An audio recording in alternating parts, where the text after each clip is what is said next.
Arteta! What a strike! What a screamer! Zola!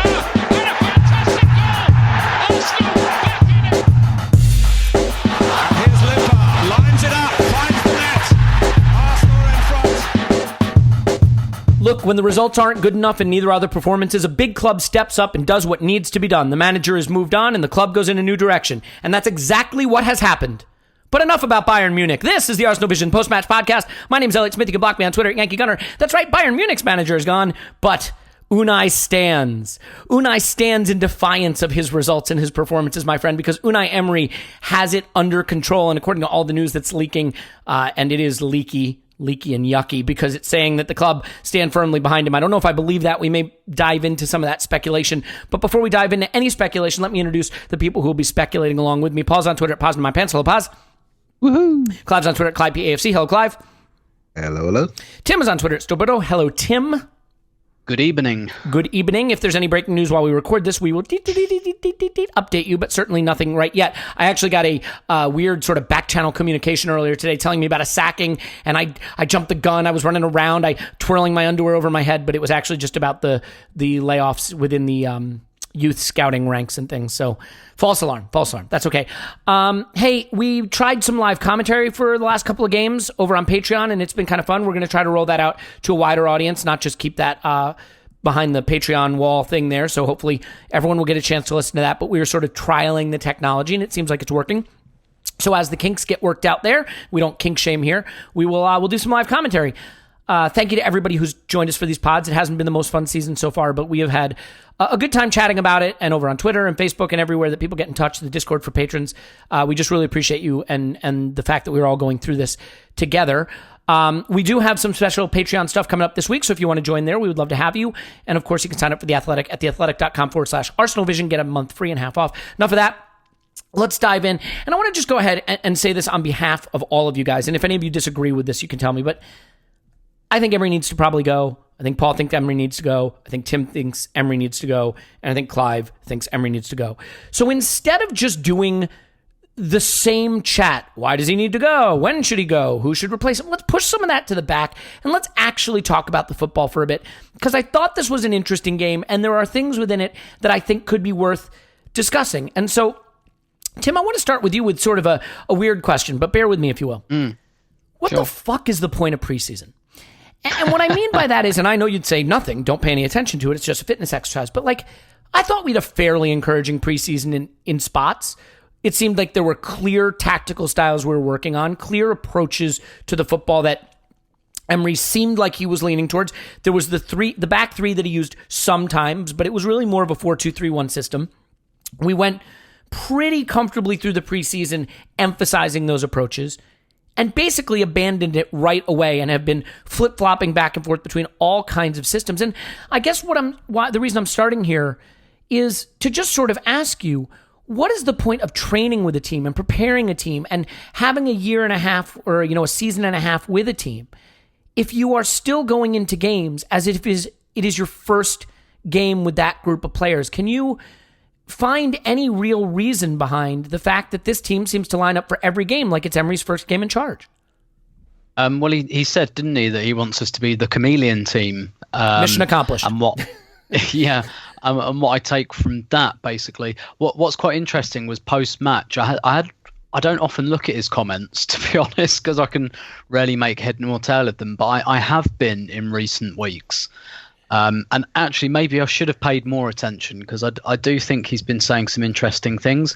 He referenced the fact that we didn't beat Wolves and Crystal Palace at home last season, which suggests to me that he really took those kind of results to heart and thought, right, okay, we're not going to do the same thing we did last season. And that basically, in short, what he does is he looks at what the other team is going to, or what he thinks they're going to do, and that informs how his team are going to play. So how his own team plays is a movable feast.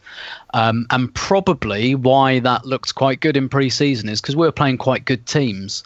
And these are the quite rare occasions when Unai Emery's Arsenal can look quite good, when they play ostensibly superior teams or teams on a similar level, when it's absolutely appropriate that the majority of your game plan is kind of carved out around your opponent's strengths. And he spoke about the other reason I've been analysing what he's been saying is because it sounds like, he's telling us that he's kind of pleased with the way that Arsenal have been playing, if not the results. He's kind of saying that they're playing like he's asking them to. So what happened at home to Wolves last year, they just had us for breakfast on the counter-attack time and time again. So I think this was about trying to stop that as far as possible, trying to stop the transitions, trying to clog up the middle of the pitch. In particular, we played quite narrow. And actually, in that respect, I think it kind of worked. Like, Wolves weren't able to counter on us that much. However, that's only kind of, and that's good, but that's like a small part of the game. And it just seems like he only has a plan for like a little bit of the game, and it doesn't seem like he has a big plan for how to exploit another team's weaknesses. Like, he seems to look at another team's strengths and hatch a plan based on that, which I'm fine with. But then there's another bit that just doesn't quite happen. Like after the Sheffield United game, he said that effectively he was pleased with how the game went, and it kind of went how he planned it. His only complaint was that we gave away too many corners in the first 20 minutes and they scored from one. And so it's kind of reactive management. And, it's one of those be careful what you wish for things, because what were we all saying under Arsene Wenger? I really want a coach who looks at the other team's strengths, and we've got that. But it reminds me, that scene in The Simpsons where Homer goes to hell and they send him to the ironic punishment division and make him eat all the donuts in the world. That's kind of what this feels like. It's like, oh, you want a manager that looks at the opposition's strengths, do you? Have a manager that does that and absolutely nothing else to the nth degree. So I think that's what it is. I think the whole idea is that Arsenal, this is their identity, that they're supposed to be a movable feast, but they're a movable feast based on the strengths of the other teams, which to me is really only part of the job at a club like Arsenal. And it seems to be the only part he really pays any attention to. Yeah, and I think it also makes the point that when your emphasis is on how to negate the other side, how to protect yourself from the other side, you're inevitably not emphasizing how to put them under pressure. And ultimately, I think that leads to games just being battles. He wants games to be these tightly fought battles. And, I was looking through, and if you use understat statistics and you go through some of the XGs of games we played, Burnley, 1.16 to 1.39, Tottenham, 1.93 to 1.96, Manchester United, 1.13 to 1.7, Sheffield United, 0.9 to 0.95, Crystal Palace, 1.54 to 1.78, Wolves, 1.03 to 1.51. And what I'm trying to highlight there is they're all pretty close. They're all, go ahead. We've not won a game by more than one goal this season in the league. Yeah, and what the XG suggests is Emery thinks if he can make it into a battle and make it close and keep us in it, that we should nick it. And I don't think at a big club that those can be your approaches, because the funny thing is, if you contrast that with games like what Liverpool had at the weekend, where they eked out a win late in a game you'd expect them to win, and City against Southampton, you're like, wait, what? They're losing and then they eke it out. But then you look at the XG, and they actually are deserved winners, both of them. And I think that's the point. They just create a lot more scoring opportunities, a lot more pressure on the opposition. And Emery's teams just don't seem to do that. Clive, one of the things I thought was interesting with this diamond is the game really had three periods for me. An opening 20-ish minutes where we were abysmal. And then a period for maybe 20, 25, maybe even 30 minutes. It depends how you want to measure it, where I thought it sort of worked. We had sustained periods of possession in their attacking half. We created 90% of our chances in a 15-minute period in the first half. We were able to close those distances in a way we haven't before, where Ozil was giving it to Torreira and Torreira was giving it to Chambers and Chambers was giving it to Ozil. And we were kind of able to keep the ball in possession in their defensive third, our attacking third. And even though we weren't necessarily banging down the door, that was something we hadn't done. But I think if I had to pick a big reason why it didn't necessarily work, is we had a heavy right side bias, and a lot of these moves broke down at the feet of Calum Chambers.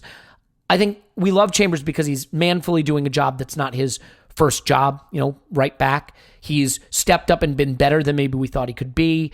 I'm impressed with the level he's given us based on what I might have expected. But much like Carl Jenkinson, that's grading on a curve a little bit. I'm not saying he's at that level, but you get the idea. So for you, it was one of the big misses in this game, the way our moves broke down on that right-hand side, trying to work through Calum Chambers? Yeah, I think I mentioned this a couple of games ago as well. I think he had like 70-odd passes in that game. And I actually said, if he's having 70-odd passes in the game, there's something wrong with Arsenal. I started to think, well, why is that happening? And I think Calum Chambers, I always call him a game lad. I think he's a really keen player that's trying his absolute best to make his career at Arsenal. But for me, he's an in-betweener, right? He's not quite a CDM. He's not quite a centre-half. He's not quite a right-back. If he could pick his position, it'd be right centre-half in the 3, and I've heard that from his own mouth. So that's what he is. So at right-back, what does he do? He's really active, and he really demands the ball. And just by his movement and his enthusiasm. And because he's not super comfortable deep and right back, he empties. He empties when we've got the ball under bad possession sometimes good possession. And because of that, because of his body language, because of his keenness, he's getting a lot of the football. But I don't want him having the football because he hasn't got the craft at his feet to really execute. And I think it's been a theme, really. It's hurting us. So he does quite well for him distribution-wise, but he's not good enough. And I think back to, if you give Bellerin 70-odd touches, you give Maitland-Niles 70-odd touches going forward, you're going to get more. But Calum Chambers did sort of solidify us defensively a little bit more, but we're losing things offensively. And the left-hand side, because I know Tierney's just come in and he may not be used to the movements yet, etc., but we all want him to have the ball, don't we? We all want him to go and do a little bit more on the run and have a bit more progressiveness, because he looks quite good, particularly higher up when he gets it and he bursts and he does 1-2s and just drives and he can cross on the run, and he looks decent. So that's an issue for me. I think, again, the whole thing with our distances between our midfield and our back line, I know it sounds boring, but you could really see it in this game. Once you got past the top end of our midfield, it was just a running race back to our back four. Watching our back four back away. They have a shot. A lot of these shots were low XG shots, right? They were ooze for the crowd. But Neves can put one in your top corner. And we were a bit fortunate, maybe he was off. But there were lots of shots, and it does sort of skew the statistics. And I know we've got half the goal blocked, and Leno's there in the other half. But there's one for Matt Doherty, he should have scored. We just don't engage. We don't engage in the right areas. Our distances are wrong. The way we build, although it was better with Ozil and Lacazette, it still wasn't superb for long enough. And it's just, I don't know if it's systemic. I just feel that as a team, with the lack of compactness, we are hostage to events. We're hostage to a lack of athleticism on the retreat. We're just hostage to other teams' strengths and powers. And teams' point about Emery focusing on other teams' strengths, I'll take that a step further. He focuses on their primary strength. So you're absolutely right, Tim, about breakaway. We negated that, but we didn't have a plan above that. Liverpool, I called it the Firmino effect. Last year, we got ripped down the middle. So what does he do? He blocks the middle. But does he really have a plan to hurt them? I think he gets scarred by events, and he carries that into the game. And what's become really apparent is that we need somebody that's going to carry our identity into a game and turn up with the swagger that the Arsenal badge actually needs. And I think it's becoming really, really. The more I always thought, Elliot, that the more data that we had, the better he would be. I've completely flipped on that. Because the way data affects him, the way data affects him actually has made him more negative. So these experiences that we all forgave him for last year, because it's the first time he'd been to these grounds. Don't say we all forgave him. Okay, some people forgave him. But we were more. Should I say we were more forgiving of him last year, first year, and the results were going well, etc. And we had some big shots against us, but we were winning the games. We were more forgiving because he was learning the players. In broken squad, building it up. But now we're playing these teams for the second and third time, and he's now taken those data points and turn them into a massive negative. And that tells me the more data you get, the better decisions that you make. Actually, the more data he gets, the worse decisions that he makes. Yeah, and I do think he's drowning in it a little bit right now. The one thing I will say, Paul, is, look, I did the commentary for this game, and I kind of got sucked into pointing out things that I liked, things that were encouraging me, because the first thing I did notice about this game after that really bad opening 15 minutes was, hey, the midfield's getting on the ball. The midfielders are progressing the ball. The midfielders are exchanging passes with each other. If you look at our previous 2 league games, who were our top passers? Guendouzi, Socrates, Luiz, Chambers. Okay? Who were our top passers in this game? Mesut Ozil, Guendouzi, Ceballos, Chambers. So the midfielders were doing it. The base of midfield was giving it to the shuttlers, giving it to the 10, getting it into the attacking third, exchanging passes with each other. But this is where his conservatism hurt him, because he had to have the extra solidity of another midfielder instead of putting Pepe on. And when we got into the final third, there were only 2 forwards. You only had Lacazette and Aubameyang, and we needed that third person to hurt us. So, I mean, the first 15 minutes aside, did you enjoy some of the exchanges of passes and distances and possession that we had with midfield at all? What did you feel about that aspect of the game and the way we were able to at least keep the ball a little bit and improve in that area from what we've done previously? Yeah, no, I feel you, bro. I kind of had to take a step back at one stage and say, Thanks, hang dog. on, this, yeah, this doesn't match up. Because we weren't, late on in the game, you had to look at it and I said to myself, well, where are the shots coming from? I mean, they just weren't happening. And I think, especially as we chased the game later on, their organization really came into it.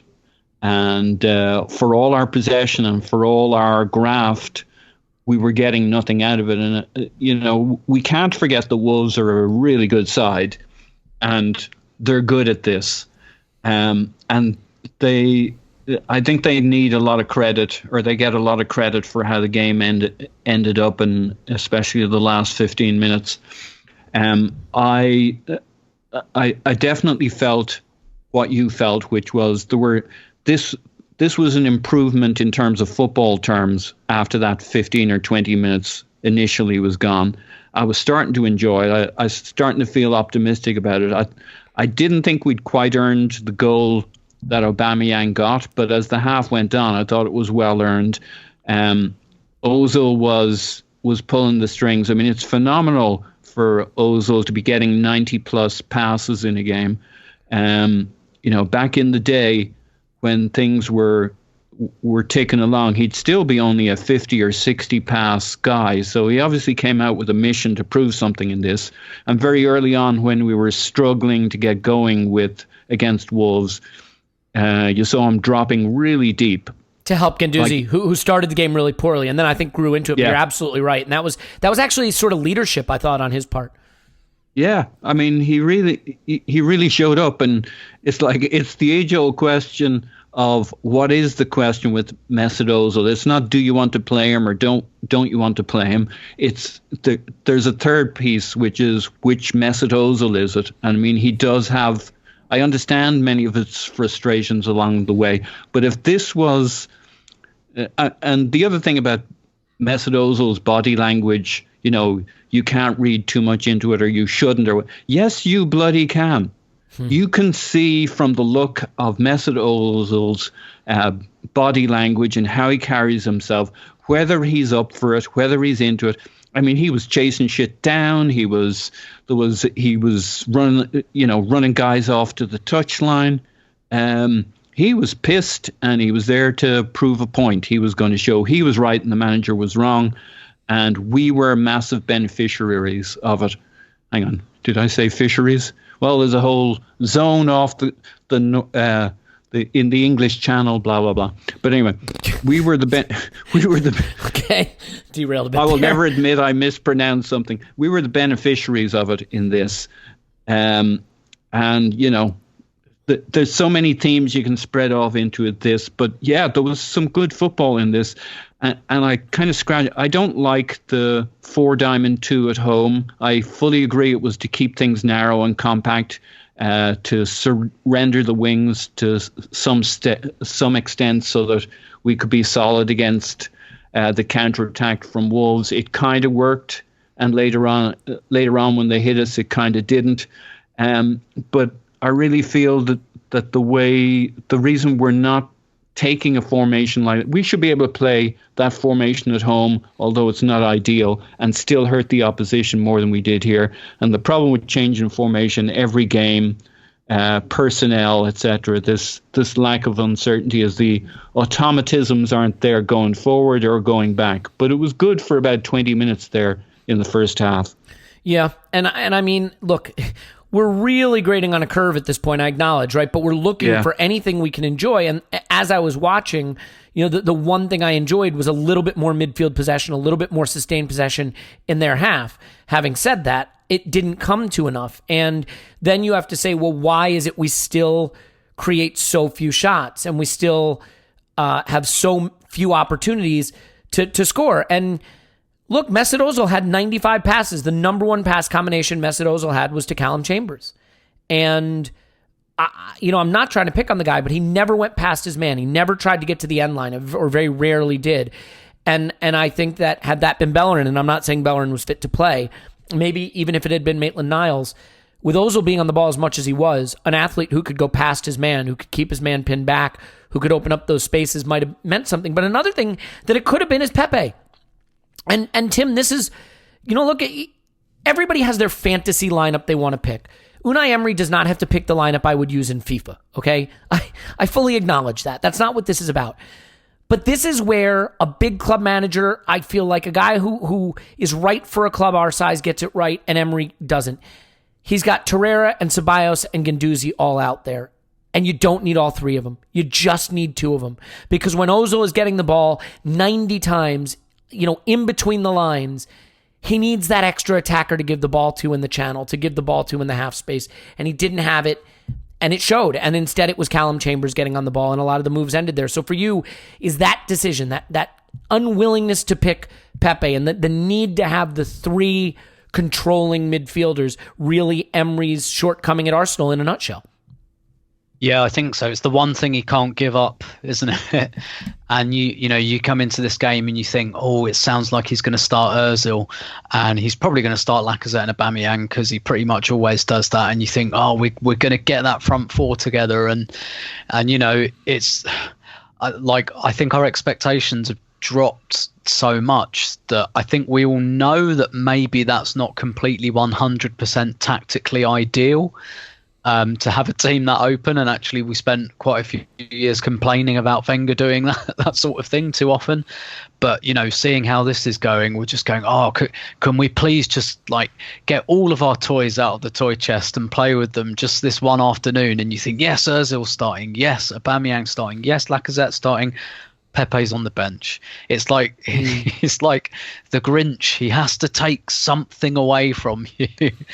And no, I mean, that obviously I'm hyperbolizing there, because you're right, because he cannot quit that flat midfield three. Having at least three central midfielders at all times is just like the one thing he cannot do without.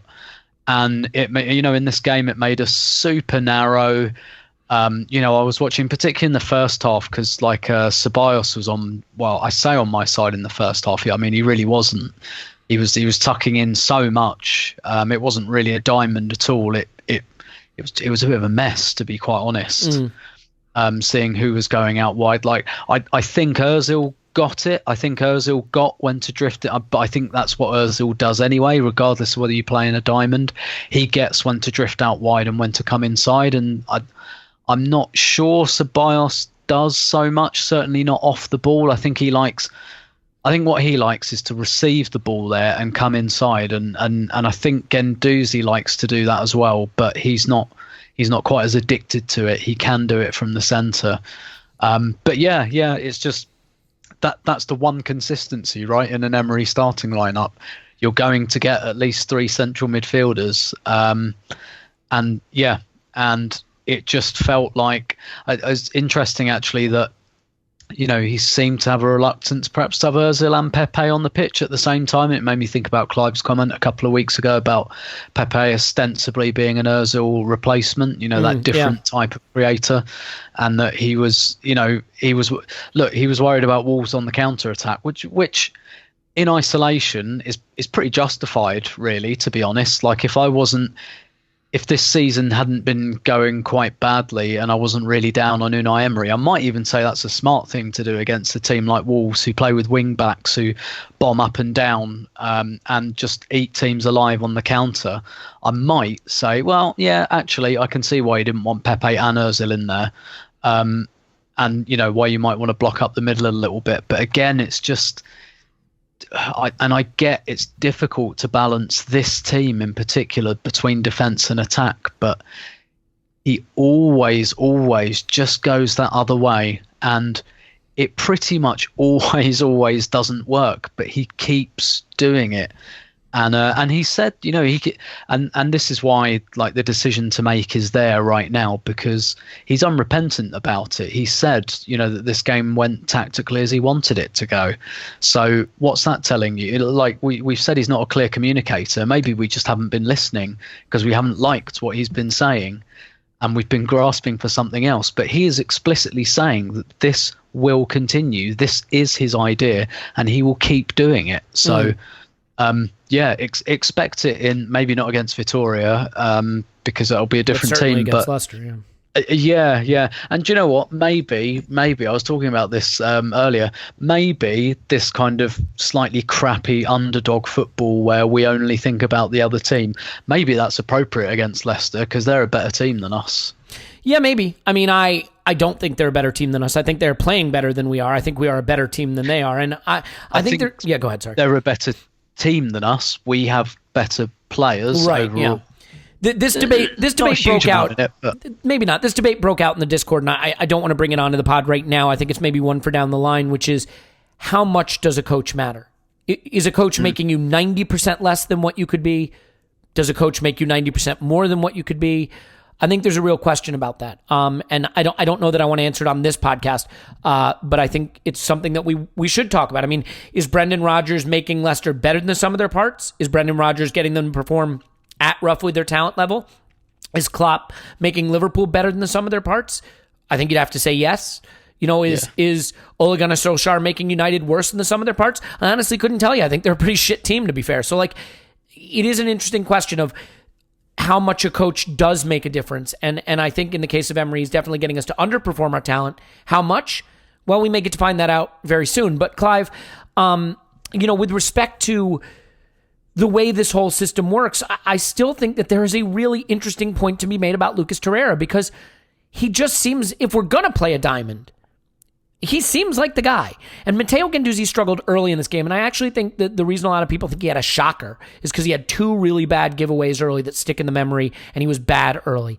And I don't think he's a base of a diamond kind of guy, because he wants to get the ball and carry it forward. And I think if you're at the base of the diamond, you kind of have to stay. You have to give it and stay a little bit. You can't start running forward, and he wants to get it and go right into danger and leave nothing behind him. So I feel Torreira makes sense at the base. Guendouzi makes sense as one of the shuttlers. Now, I don't like the diamond to begin with, but I feel you can play a double pivot with Torreira and Guendouzi. But if at a minimum you have to play a diamond, I gotta believe that it's Torreira that has to be at the base. So is there an argument to be made that Pepe aside, Ozil aside, and all that, one of the big misses for Emery that just seems like such an obvious fix for him would just be to start using Torreira the right way?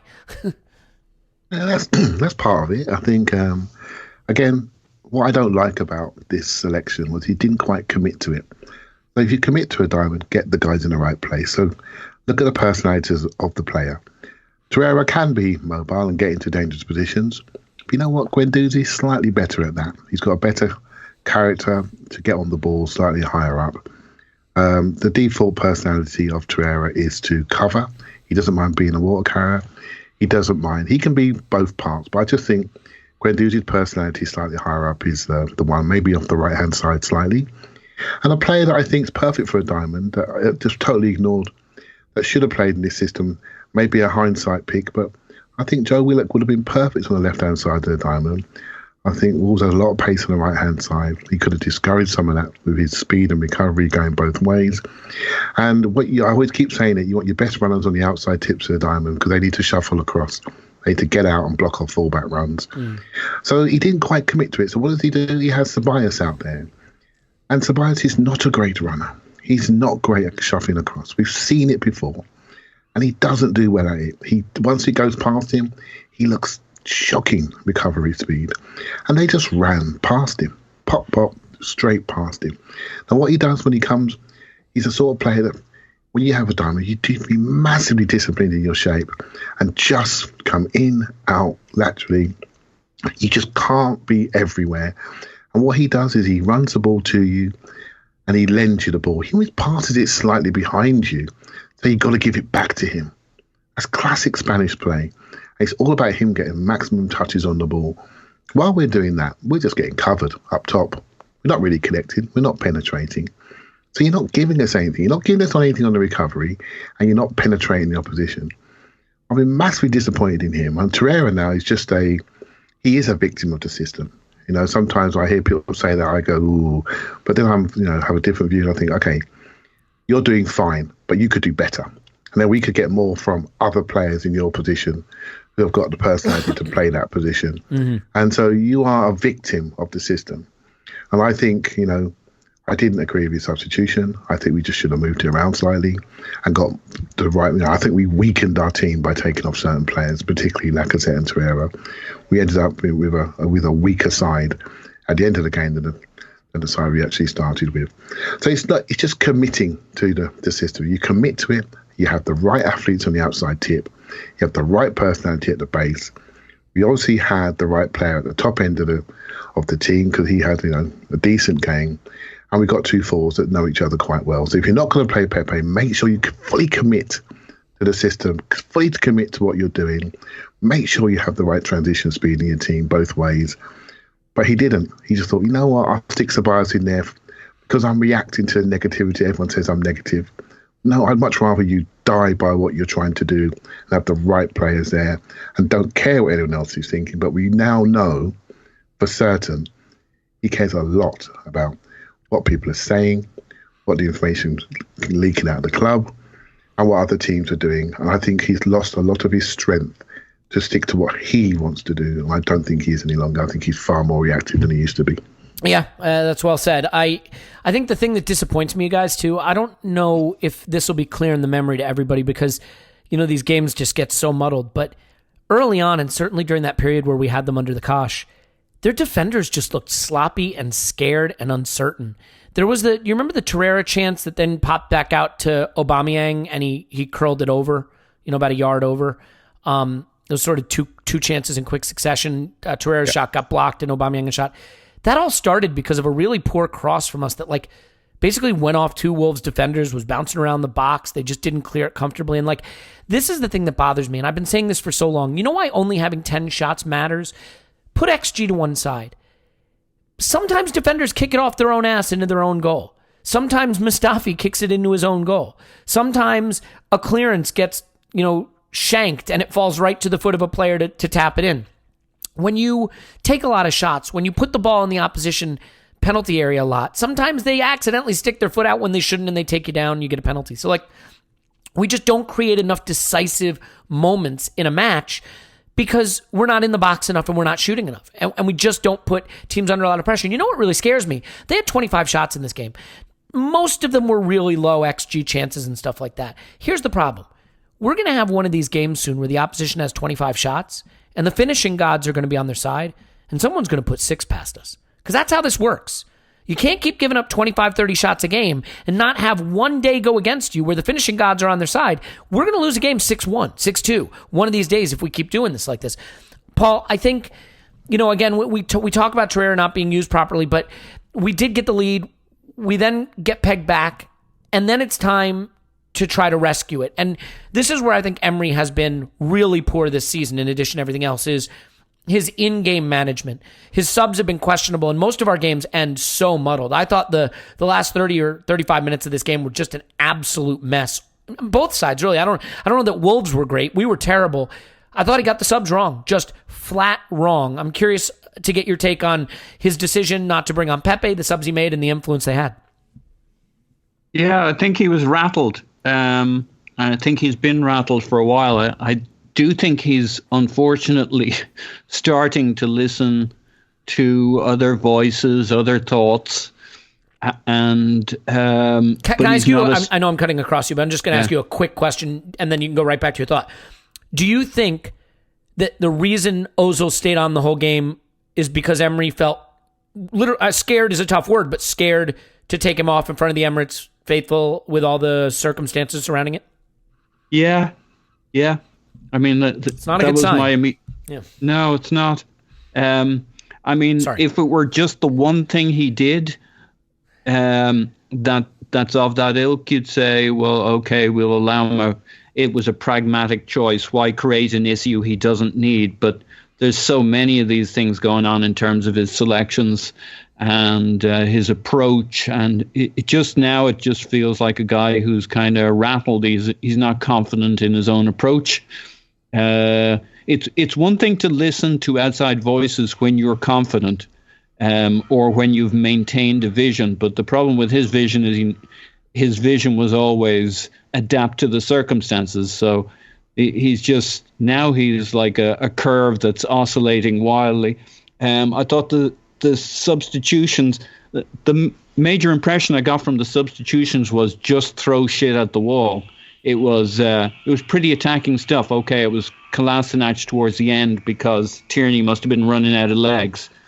But it was all the attackers, and like you say, he would normally have yanked Ozil at some stage here, which I guess in many ways doesn't make sense when you're attacking a game, but he normally would have, which makes me think I didn't really buy into this Emery is going to be outlasted by Ozil, or Ozil thinks he's going to be here longer than Emery, but it's hard not to think that's the way it's going to go at this stage, and that the power balance has switched. It's amazing how results change everything, and I don't think he thought he could take him off here. It was a mess once he started putting on all the attackers when he took Torreira off. Just the structure was all gone. So you kind of think, well, we're going for it, but I mean, with all of the attackers on, we had basically no shots from that point onwards. We had lots of the ball, we were moving it around, but there was no structure. There was no real plan to get it going. So all the attackers plus Ozil, no shots. It was kind of bizarre. And we spent, if you look at the number of block shots the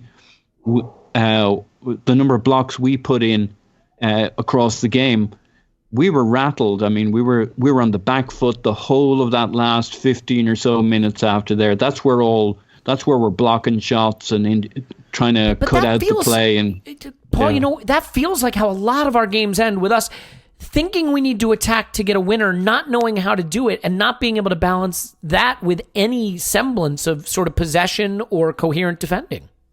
Yeah, I think that's right. The other worrying part about Emery is for all your talk about how he's not setting us up to get a lot of shots. I agree with Tim. I actually think there's, especially these days now that he's under pressure, he is explaining himself in his press conferences, and it's quite clear he was going for the second goal before they scored their goal, which is kind of troubling because we weren't even close to getting it in the second half. So he wasn't looking to ride out a 1-0. That might be how our games end up, where there's one goal in it either way, or it's a draw, or we never look like we're going to score more than one goal, or we don't have the XG or the shots to justify it. But he was genuinely trying to go for a second goal at the start of that second half. And I do think, again, back to kind of the point I made the last time, the 4-2 wouldn't be my favorite approach in this, but we should be good enough. We should have the players to create the offense here. Lacazette was really good, I thought, on the pitch. You got Aubameyang wearing the armband, and I suspect that's very much... I think he'll want that chance back that he sort of tamely hit at the keeper. I thought that was a better chance than he took it. Yeah. It was. On a slight diversion, I'm convinced Aubameyang is who Emery tried to push as the captain before, during, and after the Xhaka affair. But anyway, there he was out there. So the front two looked good. They had Ozil behind them. We had Tierney over in the wing, but we never really leveraged him. And we were restrained with Chambers. And I do wonder if, I know we've given up on the idea that the two full-backs will change everything, but they would have made a big difference in this game. And if he'd only stick to a system, we might actually get good at it, because there was a period where we were actually pretty good in this. We just, he only seems to play one half, and in this, it took him a good 20 minutes for it to get going. Maybe we can be significantly better than we played in this game. Because individual performances, I thought Ceballos, I thought he was okay on the ball, but he's kind of a mess of a player in this system. And he's got the athleticism of a duck-billed platypus when we don't have the ball. But we've got enough good players for that kind of a system, or any kind of system, to work. And I thought individually a lot of players did okay in this game. I continue to have concerns with Guendouzi, that he just tries to do too much. And I agree with Clive, and I think yourself, that playing him from so deep just lures him into trying to be the all-action, all-everything midfielder. And Torreira's got two problems. It's not just Xhaka, it's Guendouzi, and Emery keeps picking them, where Torreira would give us some kind of an anchor in the frame. I don't think you could play a box-to-box midfielder at the base of a diamond, because you don't want your base of your diamond going box-to-box. Yeah. Look, to be fair, if you wanted to take the sunniest view of this, you could say if those 52 passes that were completed by Calum Chambers were being played by Hector Bellerin, those might have been more dangerous moments. And that's a lot of involvement for a player who is really limited in that position. So, that is something we can look at. I do want to sort of move on as we start to wind down towards some of the meta issues and the bigger issues that come out of this game. I think, certainly, Tim, the result is disappointing. But I think part of the problem is we've been looking at results too much. The performances have been telling us that this is the football we play for basically the whole time he's here right now.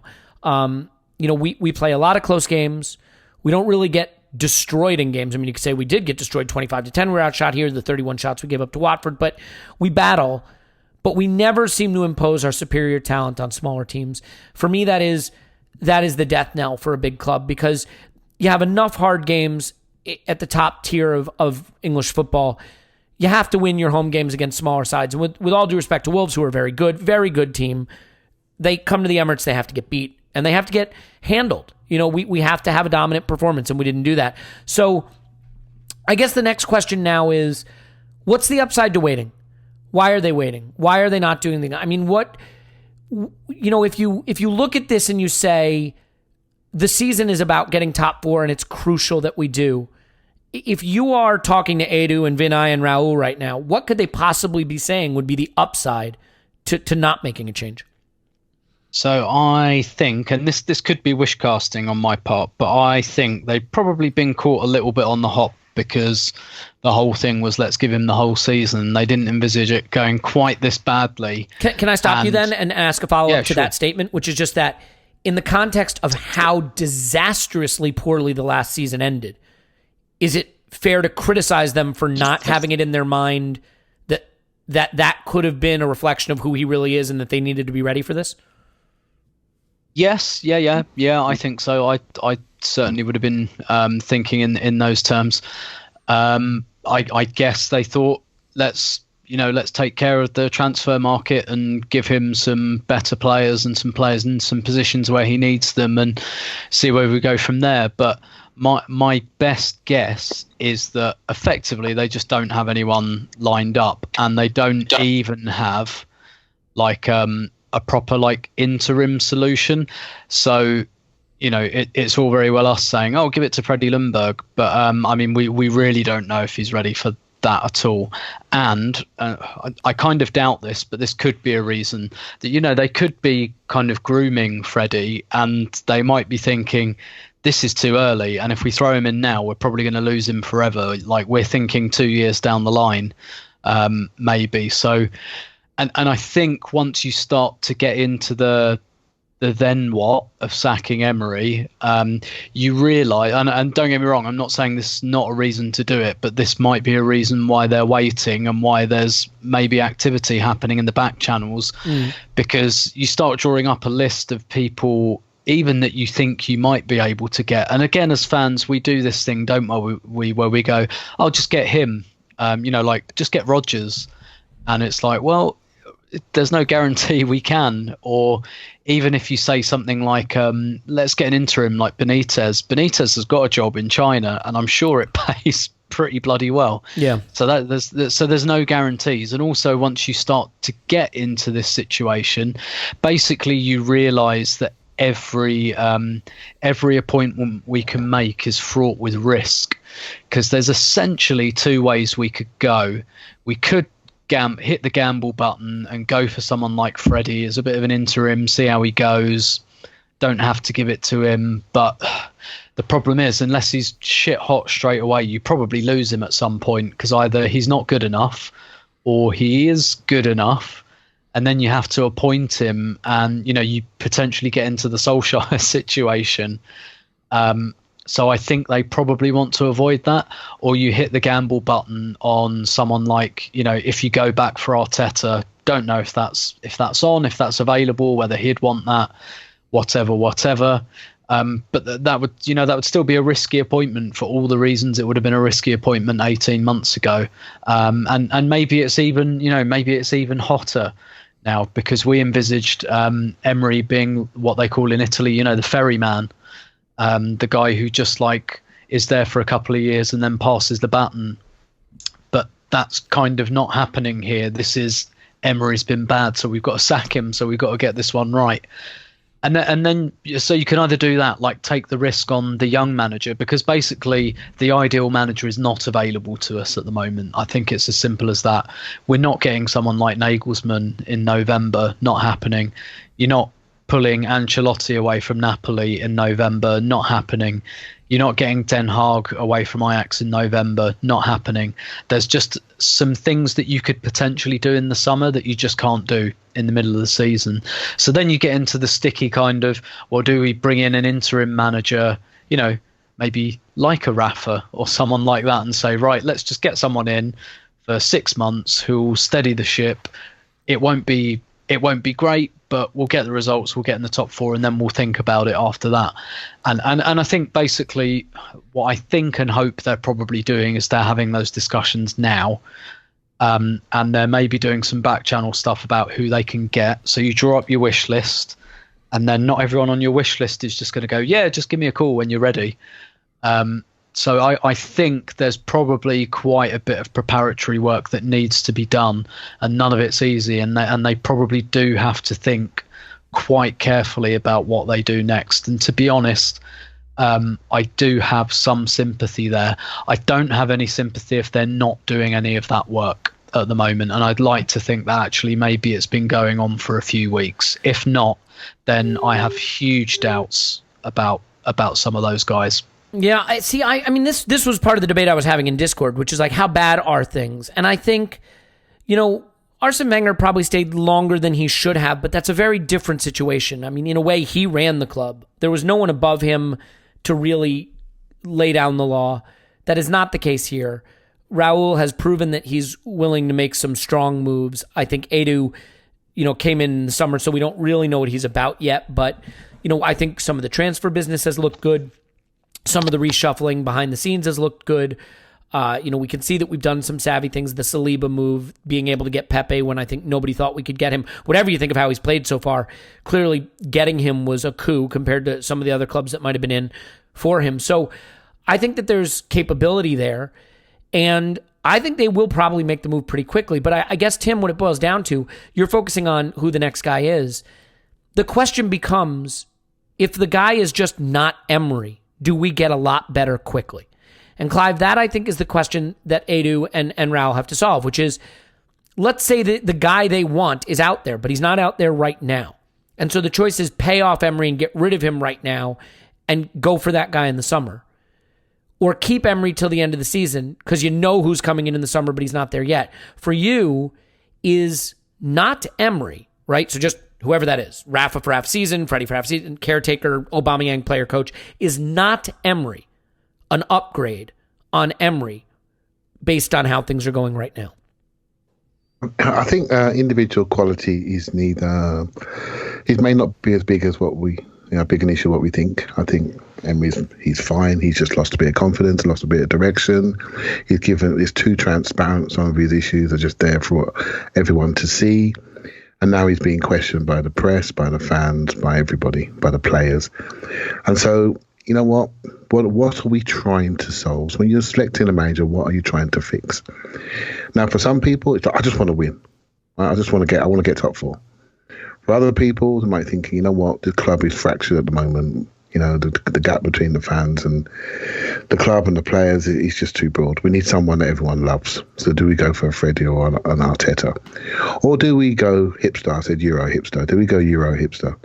Do we get somebody, there's people out there like Ten Hag, etc., Nagelsmann, those names that get thrown around on different various data sites, etc. Do we go for one of those? There's no guarantees on any of them.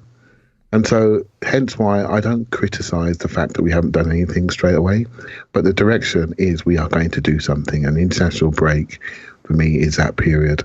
The reason why I'm pretty convinced, my own little mind, is that we've got some different people in the club, and I'm not seeing no direct, vociferous support. You're hearing comments and leaks about what the club might be thinking, what they're doing, but I'm not seeing massive support from anybody.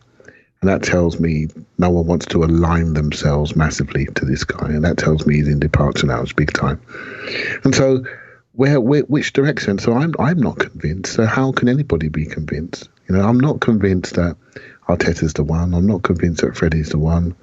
I am convinced that everyone will love Freddie and sing his song for a little while. But if the results don't go well, what do we do then? Now, what do we do? You keep saying, Elliot, that I'm a bit concerned about we're not creating chances. Have you ever thought for a moment that we don't retain the ball well enough in the top third? We haven't got the strength to separate and speed to separate away from our men. We're not playing with a level of dynamism and technical security. Maybe some of our players are not quite as good as what we think they are. Oh, I think there's absolutely truth to that. Of course there's truth to that. But I would also suggest, and it's not fair to Emery because the Chambers-Bellerin dichotomy is not something he's had at his disposal. Yeah, absolutely. But, Chambers and Bellerin, and maybe it's Pepe instead of one of Ceballos or Guendouzi at the weekend, and suddenly you add that, Absolutely. We were so close to seeing that dream team that we all got in our mind, and I thought this was the moment to see it. And I thought Pepe would play and Ceballos wouldn't, and that would be the team in a 4-2-3-1. And I did think Chambers would stay in because Bellerin's not quite ready. But, with Pepe in front of him, Chambers would not have been so influential, and we'd have had Pepe getting that ball in that area, and we hopefully would have got a lot more from it. And so I do think I'm not convinced of the direction yet. I'm really not sure. And when we saw the Mourinho stuff at the weekend, I thought to myself, wow, would they do something like that? I think the fan reaction, maybe you shut that one down, but it's all on the table, isn't it? It really is on the table, and it depends what direction this club is going to go in. What are we trying to fix? Is it a short-term thing? Is it a medium to longer-term thing to re-establish our name globally, our size globally? And this club is a new club to all of us now. Let's be honest. It's changing. There are a number of changes today, even in the backroom staff. This club is not a club that we can no longer really recognise. And it'd be interesting to see what direction we go into next, because I think that's going to tell us a lot about what this Arsenal actually stands for. Yeah, the one thing we're all going to have to adjust to, and I think Andrew and James made a good point of this on the Arscast, if you've ever heard of it, is just that we had a manager for 22 years. That's not the norm. The norm is 3 to 5. That's what we're going to settle into. So it doesn't mean you're a dysfunctional club if every 2 or 3 seasons you have a new manager. What it means is you're going through the normal progression that clubs go through now. And then maybe you land on one that's your next Klopp or your Pep. And there's a 5-year cycle of winning and succeeding and winning trophies and challenging for titles and challenging for Champions Leagues. And then that window closes like it Spurs. Pochettino comes in, he makes you better, you win absolutely fuck all, and then you leave, right? That's a normal cycle.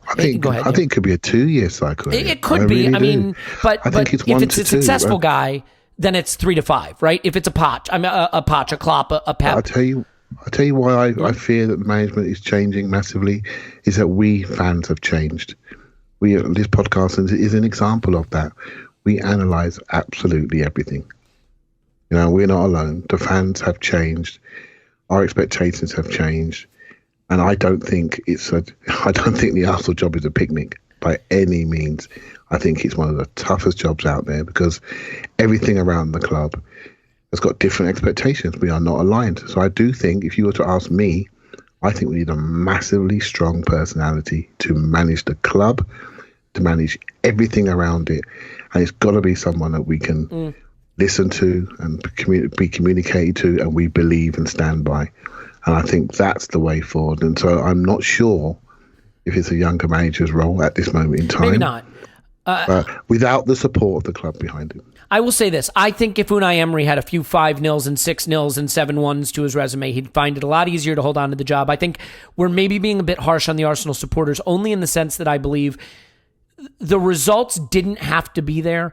But I think the fact that this is a manager who doesn't have a clear philosophy, who hasn't been working towards any specific, dynamic, attractive way of playing football. Forget attractive. He hasn't been working towards anything clearly enough that's been exciting enough for us that we could hold on to. And then you couple that with poor results, and I think it's a snowball going downhill, and the antipathy towards him just started to grow. Let's wrap it up with 2 quick questions for Paul and Tim. Paul, I look at Chelsea finishing 12th. I think it was 12th, right, in Jose's last season there. And you see what can happen when a team abandons its manager, when the players aren't listening to the message anymore. Look at Spurs, my God. I mean, they're a mess under a manager who clearly could manage. Same with Jose when he finished 12th with Chelsea. And so my question to you is, it's sort of the same one I asked of Clive. How much do you believe that just removing a manager can liberate the talent and the ambition and the ability of this team such that it doesn't really matter who the guy is? The removal is addition by subtraction.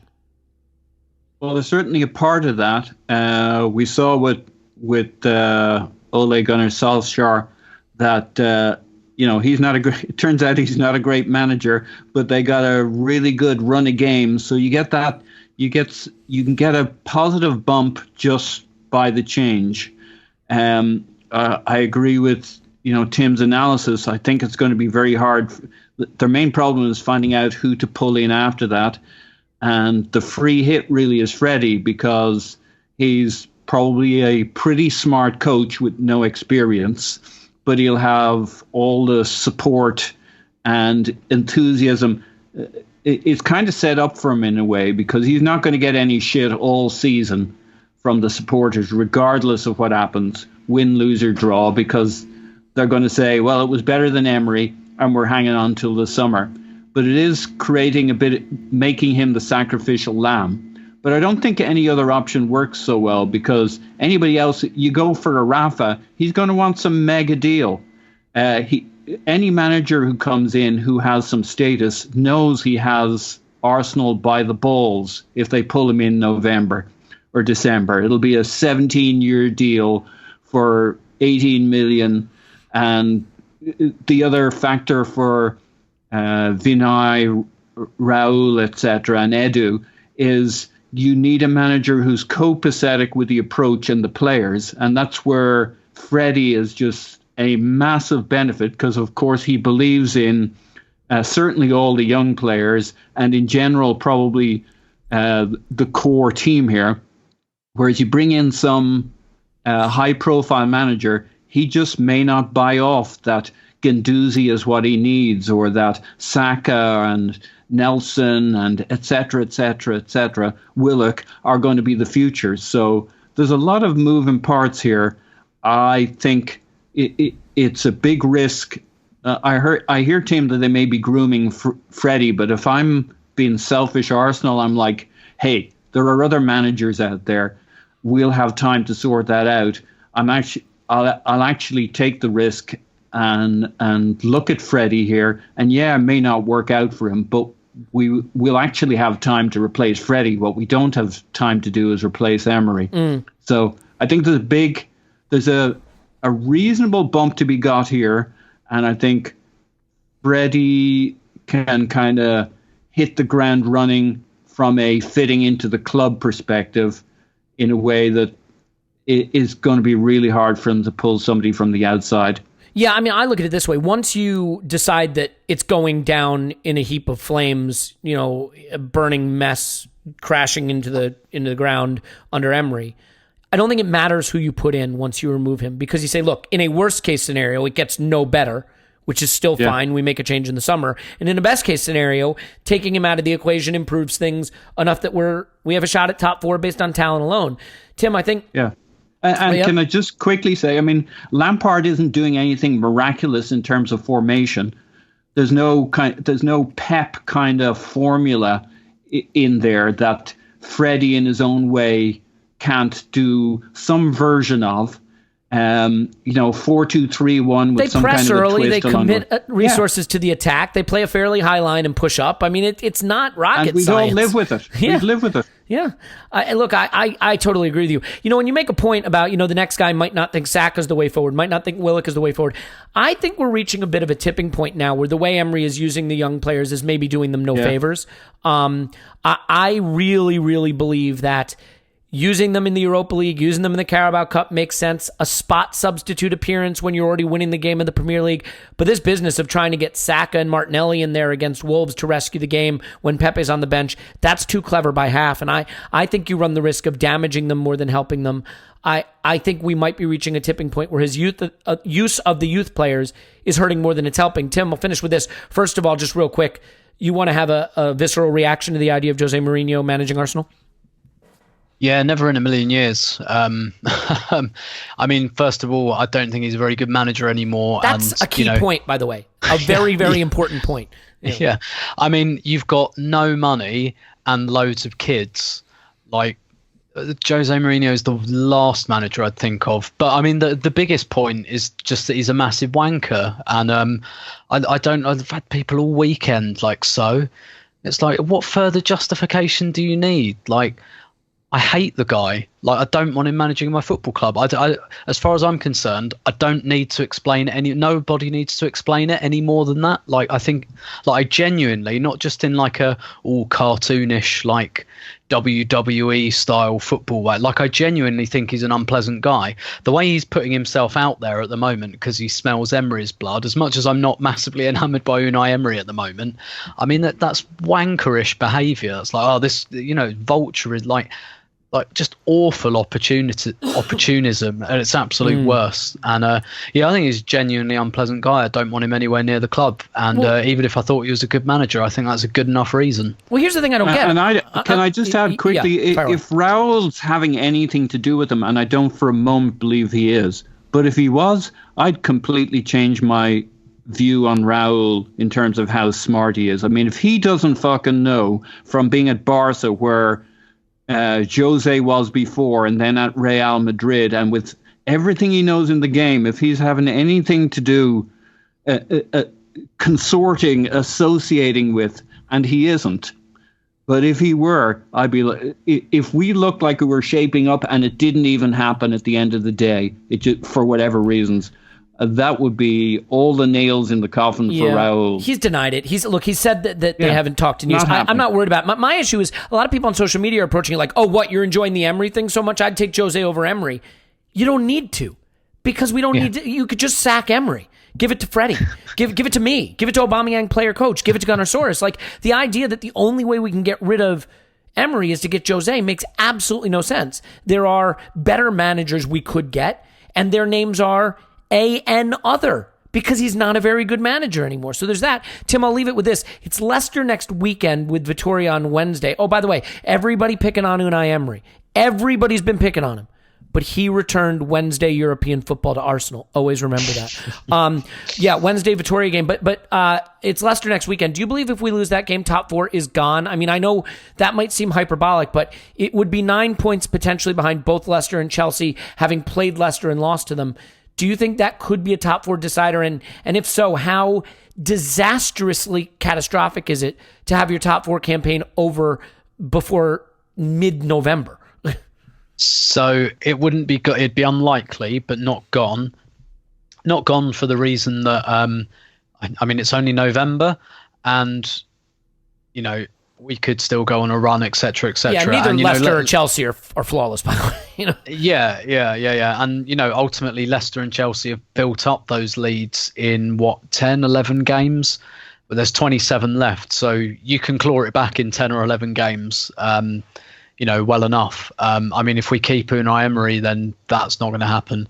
So I wouldn't say it's over, but unlikely, and not least because this is the gentle run of fixtures that we're in at the moment. Like, someone posted the results from the last 18 games in the Premier League for Unai Emery, and it's really ugly reading. It's really ugly. Some of the teams we've lost to and the teams we've beaten have pretty much all been terrible. We haven't had a genuinely impressive result, you know, in quite a while now. But yeah, I mean, the psychological damage, obviously, of losing to Leicester and giving them that kind of lead, and you know they've got the wind in their sails at the moment. And you know, I know it's a different team to the one that won the league a few years ago, but you know, you can still say that club has shown staying power, certainly more recently than Arsenal have, in terms of, you know, seeing out some kind of challenge during a season. And, you know, even before that, like battling relegation, like Leicester have form for finishing seasons well when they have to, you know. But I wouldn't say it was completely over, but, you know, it'd be a long way back, put it that way. Yeah, I agree. Look, I think we can leave it there because we don't need to go on and on about the manager, and I think we covered the game enough, and that seems like a natural stopping point. And we'll have, I think, a live pregame show before the Vitoria game, maybe live commentary for that game as well. I kind of want to do it in the spotlight, but there really hasn't been anyone in the spotlight. So I don't know how we're going to do that. Maybe we'll come up with a different concept for a Patreon pod this week. We're also going to have a guest from The Athletic coming on. We didn't stop for an ad break today, so hopefully if you would be so kind and are interested in Patreon, you'd sign up there or go to theathletic.com/ArsenalVision. Sign up using that code. Oh, real quick, we're going to be doing a competition going into the holidays involving The Athletic sign up that should be fun and result in someone embarrassing themselves. So that should be fun. Look out for that. That'll be coming soon. Paul's on Twitter at PositiveMyPants. Thanks, Pos. Woohoo! Tim's on Twitter at Stoberto. Thanks, Tim. My pleasure as always. Clive's on Twitter at ClivePAFC. Thanks, Clive.